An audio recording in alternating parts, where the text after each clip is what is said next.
Sabahınız xeyirli olsun. Təqsirləndirilən şəxslər Ermənistan vətəndaşları Aray Karutunyan, Bako Sakyan, Arkadi Qukasyan, hansı ki vaxtilə Azərbaycanın suveren ərazilərində yaradılmış qondarma rejimdə dırnaqarası müxtəlif vəzifələr tutanlar və digərlərinin barəsində olan cinayət işi üzrə açıq keçirilən məhkəmə prosesi Bakı məhkəmə kompleksində davam edir və bir neçə dəqiqədən sonra növbəti baxış iclası başlayacaq.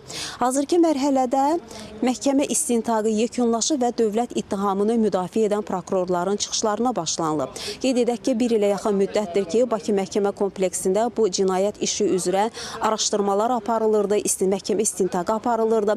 Təqsirləndirilən şəxslərin, zərər çəkmişlərin, şahidlərin ifadələri dinlənildi. Eyni zamanda iş üzrə keçən çoxsaylı sənədlər, subutlar, faktlar araşdırıldı və tədqiq olundu.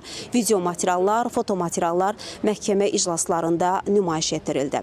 Məhkəmə istintaqı yekunlaşdıqdan sonra isə artıq 2 iclasdır ki, dövlət ittihamını müdafiə edən prokurorlar həmin subutlar, faktlar üzrə qiymətləndirmə aparırlar. Və qeyd edək ki, dövlət ittihamçılarının çıxışlarına başlanılıb, 6 hissəli üzrə mərhələli şəkildə həmin çıxışlar aparılır və subutlar, faktlar həmin çıxışlarda qeyd olunur və qiymətləndirilib. Qeyd edək ki, ifadələrdə də, fikirlərdə də, çıxışlarda da qeyd olunur ki, Ermənistan Azərbaycana qarşı apardığı bu təcavüzkar müharibə və işğalçılıq siyasəti 1980-ci illərin sonlarından başlayaraq həyata keçirilməyə başlanılıb və həmin vaxtdan da Azərbaycanın əraziləri işğal olunub, Azərbaycanlılara qarşı müxtəlif cinayətlər həyata keçirilib, xüsusilə də soyqırım həyata keçirilib, terror hadisələri həyata keçirilib, kütləvi qətillər baş verib Azərbaycanlılara qarşı.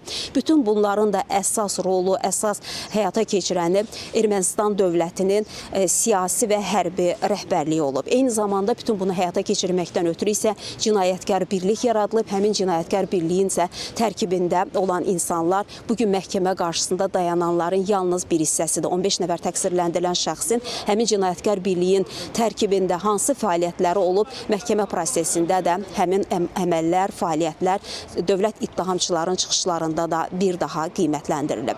Proses açıq keçirilir. Məhkəmə prosesində çoxsaylı zərər çəkmişlər və zərər çəkmişlərin hüquqi varisləri iştirak edirlər. Qeyd edək ki, onların böyük bir hissəsi məhkəmədə iclasında istintaq zamanı ifadə veriblər. Eyni zamanda böyük bir hissəsini isə məhkəmə prosesində ibtidai istintaq zamanı verdikləri ifadələr elan olunub.